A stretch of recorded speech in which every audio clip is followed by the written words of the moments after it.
Hello, boys and girls. This is Mrs. Gundrum, and I will be reading Chapter 18 of Charlotte's Web. The chapter is entitled The Cool of the Evening. In the cool of the evening, when shadows darkened the fairgrounds, Templeton crept from the crate and looked around. Wilbur lay asleep in the straw. Charlotte was building a web. Templeton's keen nose detected many fine smells in the air. The rat was hungry and thirsty. He decided to go exploring. Without saying anything to anybody, he started off. "Bring me back a word," Charlotte called after him. "I shall be writing tonight for the last time." The rat mumbled something to himself and disappeared into the shadows. He did not like being treated like a messenger boy. After the heat of the day, the evening came as a welcome relief to all. The Ferris wheel was lighted now. It went round and round in the sky and seemed twice as high as by day. There were lights on the midway, and you could hear the crackle of the gambling machines and the music of the merry-go-round and the voice of the man in the Beano booth calling numbers. The children felt refreshed after their nap. Fern met her friend Henry Fussy, and he invited her to ride with him in the Ferris wheel. He even bought a ticket for her, so it didn't cost her anything. When Mrs. Arable happened to look up into the starry sky and saw her little daughter sitting with Henry Fussy and going higher and higher into the air, she saw how happy Fern looked, and she just shook her head. My, she said. "Henry Fussy, think of that." Templeton kept out of sight. In the tall grass behind the cattle barn, he found a folded newspaper. And there's the folded newspaper. Inside were leftovers from somebody's lunch: a deviled ham sandwich, a piece of Swiss cheese, part of a hard-boiled egg, and the core of a wormy apple. The cat crawled in and ate everything. Then he tore a word out of the paper, rolled it up, and started back to Wilbur's pen. Charlotte had her web almost finished when Templeton returned carrying the newspaper clipping. She had left a space in the middle of the web. At this hour, no people were around the pig pen, so the rat and the spider and the pig were by themselves. "I hope you brought a good word," Charlotte said. "It is the last one I shall ever write." "Here," said Templeton, unrolling the paper. "What does it say?" asked Charlotte. "You'll have to read it for me." "It says humble," replied the rat. "Humble?" said Charlotte. "Humble has two meanings. It means not proud, and it means near the ground. That's Wilbur all over. He's not proud, and he's near the ground." "Well, I hope you're satisfied," sneered the rat.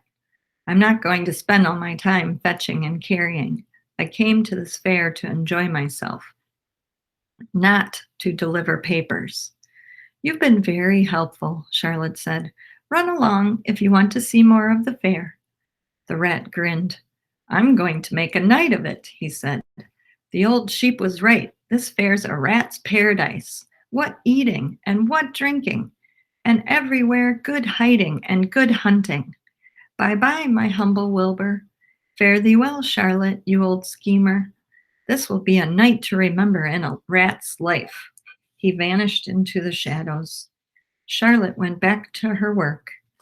It was quite dark now. In the distance, fireworks began going off, rockets scattering fiery balls in the sky. By the time the Arables and the Zuckermans and Lurvy returned from the grandstand, Charlotte had finished her web. The word humble was woven neatly in the center. Nobody noticed in the darkness. Everyone was tired and happy. There's a picture of the rat grinning. Fern and Avery climbed into the truck and lay down. They pulled the Indian blanket over them. Lurvy gave Wilbur a forkful of fresh straw. Mr. Arable patted him. "Time for us to go home," he said to the pig. See you tomorrow. The grown-ups climbed slowly into the truck, and Wilbur heard the engine start, and then heard the truck moving away in a low speed. He would have felt lonely and homesick had Charlotte not been with him. He never felt lonely when she was near. In the distance, he could hear the music of the merry-go-round. As he was dropping off to sleep, he spoke to Charlotte. Sing me that song again, about the dung and the dark, he begged. Not tonight, she said in a low voice. I'm too tired. Her voice didn't seem to come from her web. Where are you? Asked Wilbur. I can't see you. Are you on your web? I'm back here, she answered, up in this back corner. Why aren't you on your web? Asked Wilbur.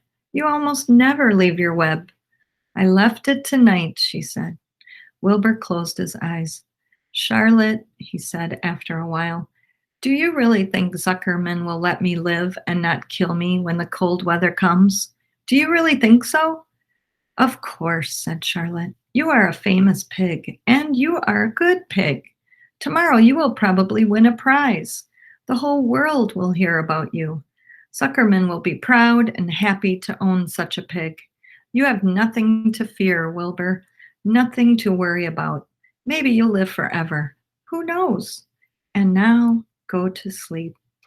For a while, there was no sound. Then Wilbur's voice. What are you doing up there, Charlotte? Oh, making something, she said. Making something as usual. Is it something for me? Asked Wilbur. No, said Charlotte. It's something for me, for a change. Please tell me what it is, begged Wilbur. I'll tell you in the morning, she said. When the first light comes into the sky and the sparrows stir and the cows rattle their chains, when the rooster crows and the stars fade, when the early cars whisper along the highway, you'll look up here and I'll show you something. I will show you my masterpiece. Before she finished the sentence, Wilbur was asleep.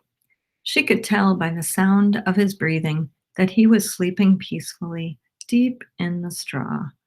Miles away, at the Arables' house, the men sat around the kitchen table, eating a dish of canned peaches and talking over the events of the day.